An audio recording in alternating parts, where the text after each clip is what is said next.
ഗുരു ഓം.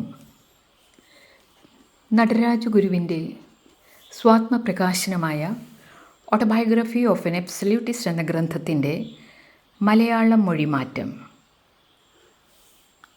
നിയതി എന്നെ ജനീവയിൽ കൊണ്ടെത്തിക്കുന്നു എന്ന അധ്യായം. ഭാഗം 1.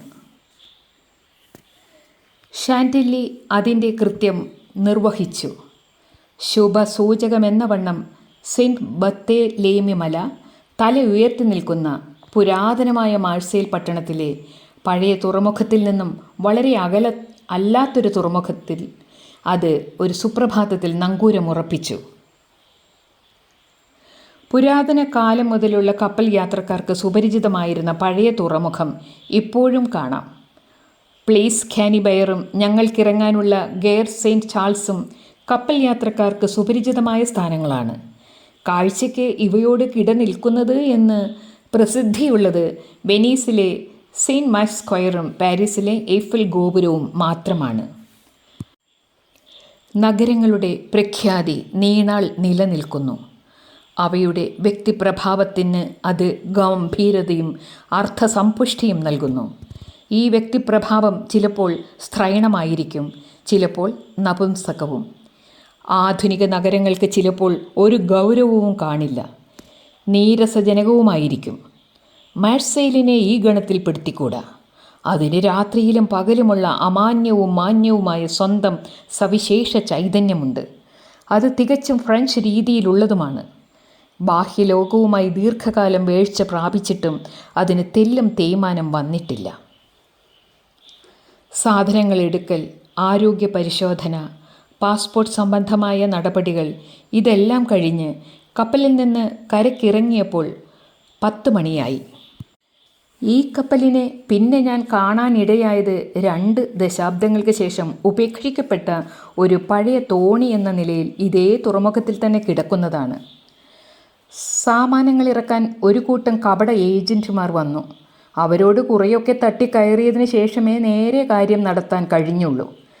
കാഴ്ചയിൽ പരമയോഗ്യന്മാരാണ് അവർ. അച്ചടിച്ച കാർഡുകൾ കൈവശമുണ്ട്. ഇതെല്ലാം കണ്ട് ആരും വലയിൽ വീണു പോകരുത്. ഒടുക്കം കൂലി പറയുമ്പോൾ ഒരു മുന്നറിയിപ്പും കൂടാതെ കൂട്ടിക്കളയും.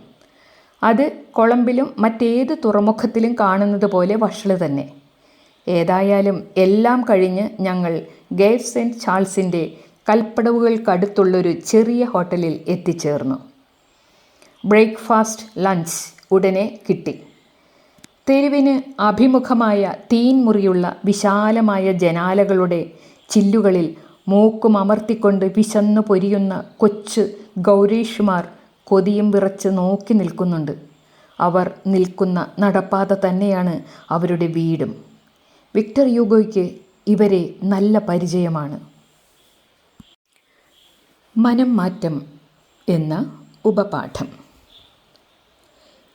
കപ്പൽ യാത്ര അവസാനിക്കാറായപ്പോൾ എനിക്കൊരു മനം മാറ്റം വന്നു. ആദ്യം എൻ്റെ ഉദ്ദേശ്യം ലണ്ടനിൽ പോകണമെന്നായിരുന്നു. പകരം ജനീവയിൽ പോകാമെന്നാണ് തോന്നിയത്. സ്വതന്ത്രനായ ഏതൊരാൾക്കും മനം മാറ്റം വരുത്താൻ അവകാശമുണ്ടല്ലോ. എന്നാൽ തക്കതായ കാരണം കൂടാതെ കൂടെ മനം മാറ്റം വരുത്തുന്നത് മാന്യനായിരുന്നാൽ പോലും ഗുണകരമല്ല. പവനും ഷില്ലിങ്ങുമൊക്കെ കൈകാര്യം ചെയ്യുന്നതും കർക്കശമായ വിദ്യാഭ്യാസ ചട്ടങ്ങൾ പുലർത്തുകയും ചെയ്യുന്ന ലണ്ടൻ എന്നെപ്പോലെ സാഹസികനായ ഒരാൾക്ക് പറ്റിയ ഇടമല്ലെന്ന് തോന്നി. ഞാൻ എൻ്റെ ഭാഗ്യം പരീക്ഷിക്കുകയാണല്ലോ.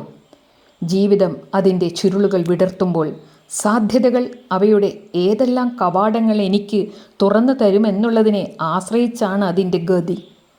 സാധ്യതകൾ വളരെയാണ്, സംഭാവ്യത വിരളവും. ഇവിടെയാണ് സമയോചിതമായ വിവേചനത്തിൻ്റെ ആവശ്യം. സാധ്യതയും അസാധ്യതയും തുല്യ പ്രാധാന്യമുള്ളതായി വരുമ്പോൾ നാം ഈ വിവേചനത്തെ അന്തർദർശനം എന്ന് വിളിക്കുന്നു. ഇത് വെറും ഊഹത്തിന് മാന്യമായൊരു പേര് കൊടുത്തത് മാത്രമാണ്. എൻ്റെ സുഹൃത്തായി കഴിഞ്ഞ ബംഗാളി യുവാവിന് ജനീവയിൽ പരിചയമുണ്ടായിരുന്നു. അതിനാൽ അവിടെ എത്തുമ്പോൾ താമസിക്കാനൊരിടം കണ്ടെത്താൻ അയാളുടെ സഹായമുണ്ടാവുമെന്ന് വിശ്വാസമായി. എൻ്റെ കൈവശം ഡോക്ടർ പി പിള്ളയ്ക്കൊരു പരിചയപ്പെടുത്തൽ കത്തുമുണ്ടായിരുന്നു. അദ്ദേഹം ഇൻ്റർനാഷണൽ ലേബർ ഓഫീസറാണ്. അദ്ദേഹത്തിൻ്റെ അച്ഛൻ്റേതാണ് കത്ത്. ഫ്രഞ്ചും ജർമ്മനും ഇറ്റാലിയനും മാത്രമല്ലാതെ ഇംഗ്ലീഷ് ഇല്ലാത്ത ജനീവ എനിക്ക് ലണ്ടനേക്കാളും അപരിചിതമായ സ്ഥലമായിരിക്കുമെങ്കിലും എൻ്റെ ഉള്ളിലിരുന്ന് മന്ത്രിച്ച ഒരു ശാരിക പൈതലിൻ്റെ പ്രേരണയാൽ ഞാൻ ജനീവയിൽ തന്നെ ഭാഗ്യപരീക്ഷയ്ക്ക് മുതിർന്നു. അപരതന്ത്രമായ വീക്ഷണവും ചൂതുകളിക്കാരൻ്റെ മനോവൃത്തിയും വിശ്വസ്തയോടെ നിഷ്കപടമായി പരിശോധിച്ചാൽ ഇണങ്ങിപ്പോകും.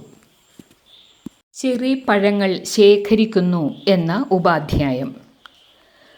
മാർസെയിലിന് 5-6 നാഴിക അകലെയുള്ളൊരു നാട്ടിൻപുറത്ത് ഒരു ഫ്രഞ്ചുകാരൻ ഭാര്യയും കുട്ടിയുമൊത്ത് താമസിച്ചിരുന്നു.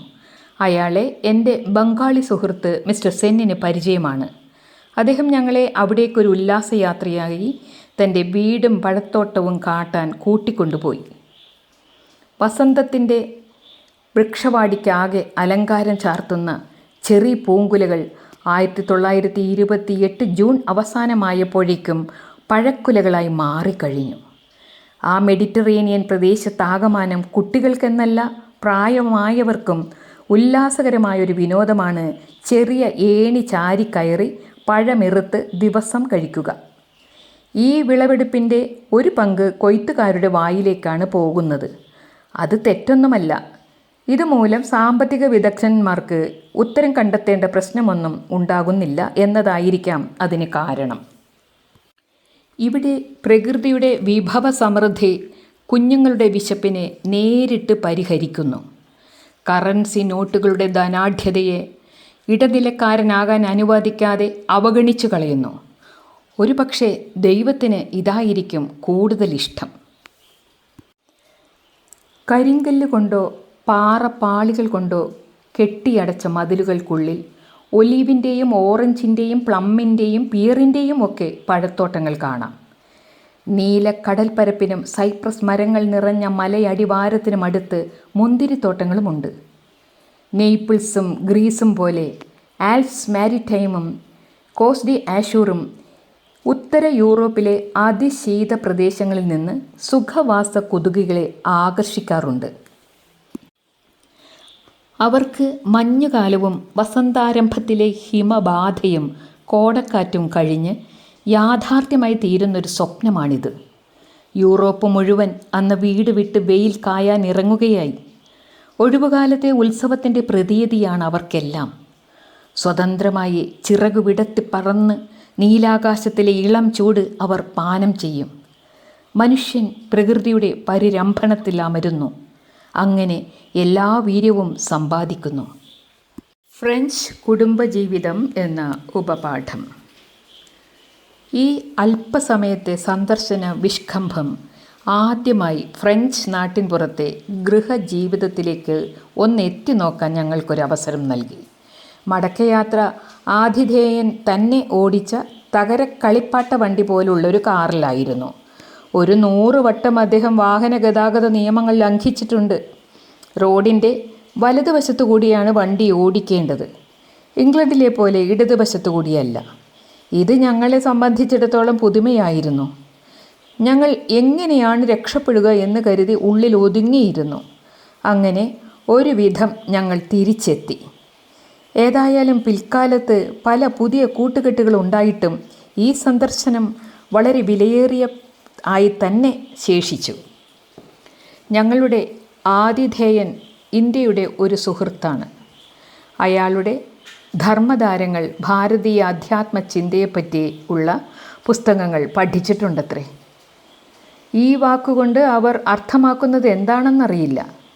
ആ സ്ത്രീയുടെ ലോകത്തെമ്പാടുമുള്ള അനുയായികൾക്ക് ഭാരതം ഒരു മാസ്മര നാമമാണ്. ആധുനിക രീതിയിലുള്ള നാഗരിക ജീവിതം നയിക്കുന്നതിൽ അവർക്ക് സമ്മതമില്ല. ലോകത്തെമ്പാടുമുള്ള ശുദ്ധഹൃദയരായ ജനങ്ങൾക്കെല്ലാം അവർ നൽകിയ രഹസ്യ സന്ദേശം ഇത് തന്നെയായിരിക്കാം.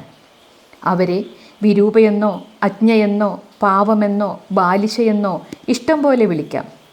എന്നാൽ ഇതെല്ലാം അവർക്ക് സാൻമാർഗികമായൊരു നേട്ടം മാത്രമാണ്. ഭാവിയിൽ യുദ്ധം കൊണ്ട് നേടിയെടുക്കാവുന്ന ഏത് വിജയത്തെക്കാളും ശക്തമായൊരു നേട്ടം. നയതന്ത്രപരമായ അനേകം വിജയങ്ങളെ ചേർത്തു വെച്ചാലുള്ള വിലയുണ്ട് അതിന്. ആധുനികത്വം ഈ അതിസൂക്ഷ്മമായ നിധിയെ ഛേദപ്പെടുത്താതിരിക്കട്ടെ. ഇതൊന്നുകൊണ്ട് മാത്രം ഇന്ത്യ വളരെ കൊടുങ്കാറ്റുകളെയും കോളിളക്കത്തെയും അതിജീവിച്ചിട്ടുണ്ട്. ആദ്യം ചുഴറ്റിയടിക്കുന്ന ചണ്ടമാരുതനേറ്റ് കാട്ടുമരങ്ങൾ അഹങ്കാരമെല്ലാം കെട്ട് കടപുഴകി വീഴുമ്പോൾ ആ കൊടുങ്കാറ്റിൻ്റെ ഊറ്റത്തെ തല കുമ്പിട്ട് നിന്ന് ജയിക്കുന്ന വിനീതമായ പുൽക്കൊടി പോലെയാണ് അത്. ചില നാഗരികതകൾ നിലനിൽക്കുന്നത് അവയുടെ ജീവിത സാരല്യം കൊണ്ടാണ്. ഫ്രാൻസ് അതിൻ്റെ സംസ്കാരത്തെ തൊടുന്നത് ഭൂസമ്പത്തിനെ ആശ്രയിച്ചുള്ള സമ്പദ് വ്യവസ്ഥിതിയിൽ കൂടിയാണ്, വ്യാപാര വ്യവസ്ഥിതിയിൽ കൂടി അല്ല. ഫ്രാൻസിനുണ്ടായ സെയിൻറ്റ് സൈമണിസത്തിന് ഇന്ത്യക്ക് ഇന്ന് ആവശ്യമായിരിക്കുന്ന സമ്പദ് വ്യവസ്ഥിതിയോട് സാദൃശ്യമുണ്ടെന്ന് പറയാം. തിരക്കിട്ട് ജനീവയിലേക്ക് എന്ന ഉപാധ്യായം. ഞങ്ങൾ കാലേക്കൂട്ടി ടിക്കറ്റെല്ലാം ബുക്ക് ചെയ്തിരുന്നു. രാത്രി 11 മണിക്ക് ജനീവയിലേക്ക് പാഞ്ഞു പോകുന്ന കോണ്ടിനെൻ്റൽ ട്രെയിനിൽ ഞങ്ങൾ സ്ഥലം പിടിച്ചു.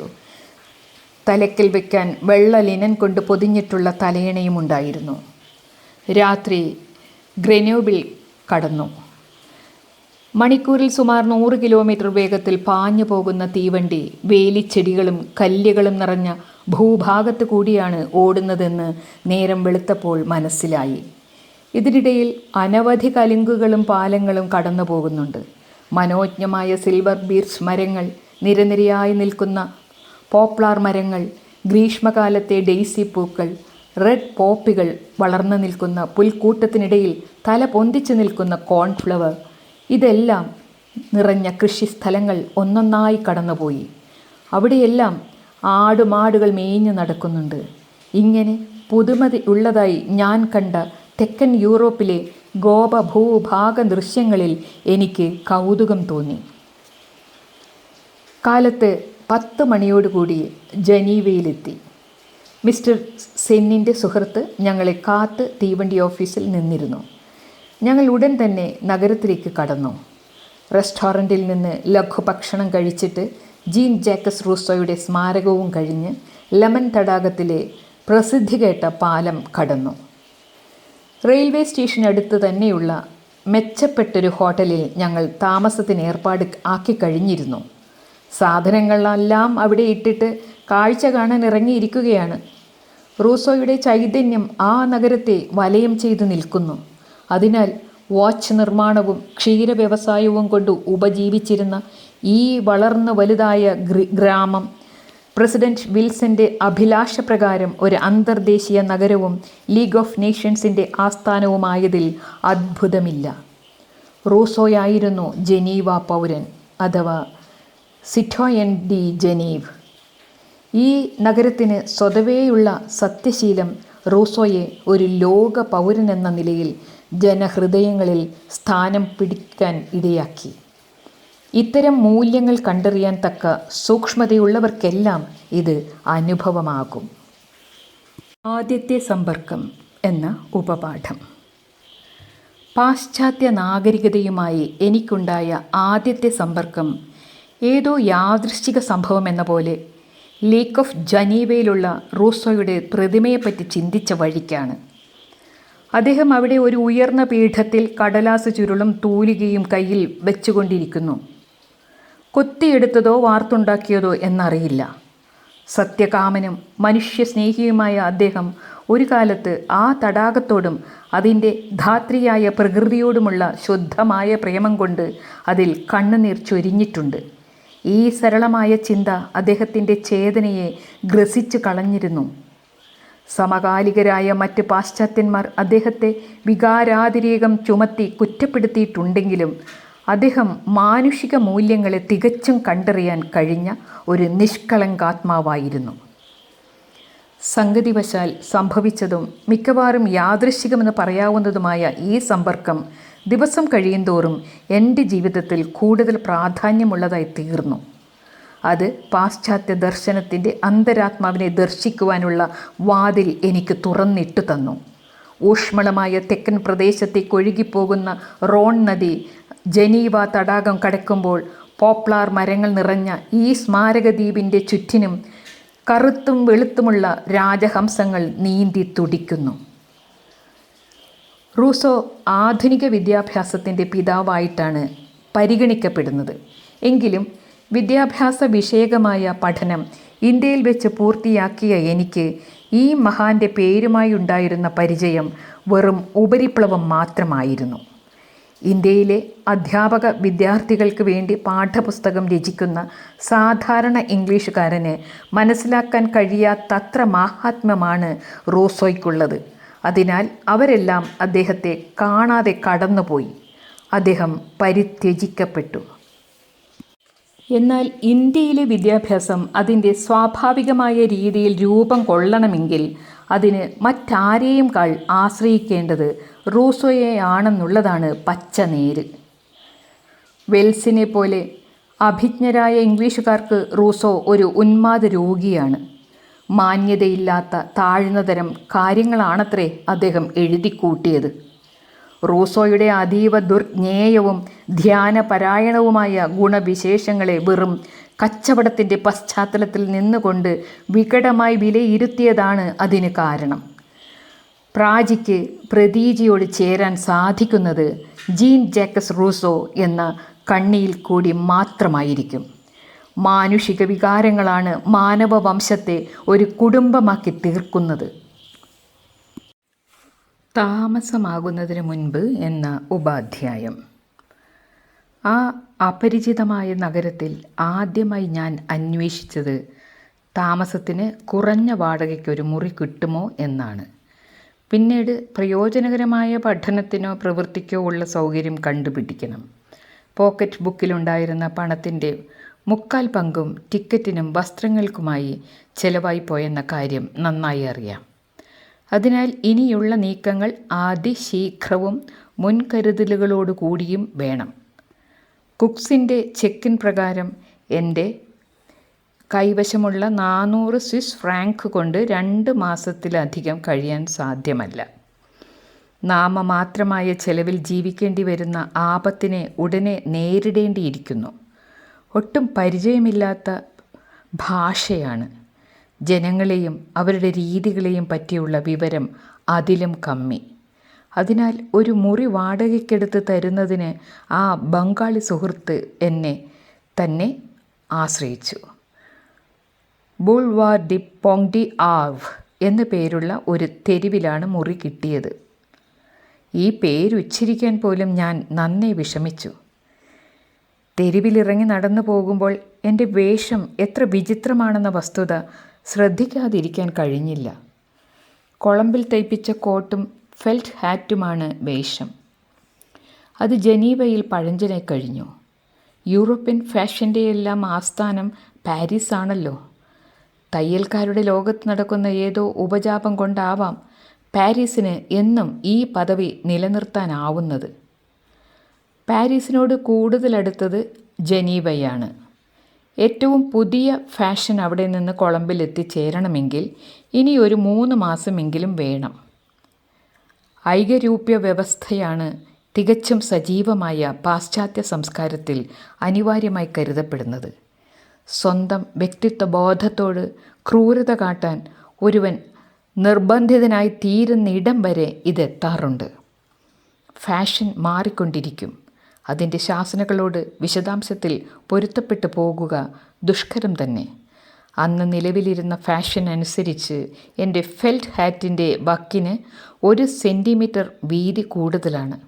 പോരെങ്കിൽ തടിച്ചുരുണ്ട ശരീരപ്രകൃതിയുള്ള ഞാൻ നീട്ടി വളർത്തിയിരിക്കുന്ന തലമുടിയുടെ ചുരുളുകൾ ഹാറ്റിന് വെളിയിൽ കിടന്നിരുന്നു. അത് കണ്ടിട്ടായിരിക്കാം കുട്ടികൾ ചിലപ്പോൾ അടക്കിയും ചിലപ്പോൾ അതിന് കഴിയാതെയും ചിരിച്ചു പോയത്. അതുമല്ല, ഒന്നിച്ചു വന്ന കുറേ സ്ത്രീകൾ എന്നെ കണ്ടപ്പോൾ പെട്ടെന്ന് വേഗത കൂട്ടി നടന്ന് മറഞ്ഞു കളഞ്ഞത്. പൊട്ടിപ്പോയേക്കാവുന്ന ചിരി മര്യാദയുടെ പേരിൽ ഒതുക്കാൻ വേണ്ടിയായിരിക്കണം അതെന്നും മനസ്സിലായി. താമസിയാതെ എൻ്റെ രൂപം അവിടെ പരിചിതമായി കഴിഞ്ഞു. ക്വേക്കർ ഓട്സ് പാട്ടയുടെ പുറത്ത് കാണുന്ന മനുഷ്യരൂപത്തിനോട് ഏതാണ്ട് സാമ്യമുണ്ട് എനിക്ക്. ഒരു കാരണവുമില്ലാതെ സ്കൂൾ കുട്ടികൾ എൻ്റെ പിന്നാലെ കൂടിയിരുന്നെങ്കിലും മറ്റുള്ളവർക്ക് എൻ്റെ രൂപം പരിചിതമായി തുടങ്ങി. എങ്കിലും അപരിചിതരോട് മര്യാദ കാട്ടണമെന്ന് ആഗ്രഹമുണ്ടായിട്ടും യുവതികൾക്ക് എന്നെ കാണുമ്പോൾ ചിരി അടക്കാൻ കഴിഞ്ഞില്ല. ഒരിക്കൽ ഒരു കടയിൽ വെച്ച് ഒരു തള്ള തൻ്റെ മുതിർന്ന മകളെ മര്യാദ കാട്ടാത്തതിന് ശാസിക്കുന്നത് കേൾക്കാനിടയായി. എങ്കിലും ആ പെണ്ണിന് ഒട്ടും മര്യാദകേട് കാട്ടാതിരിക്കാൻ കഴിഞ്ഞില്ല.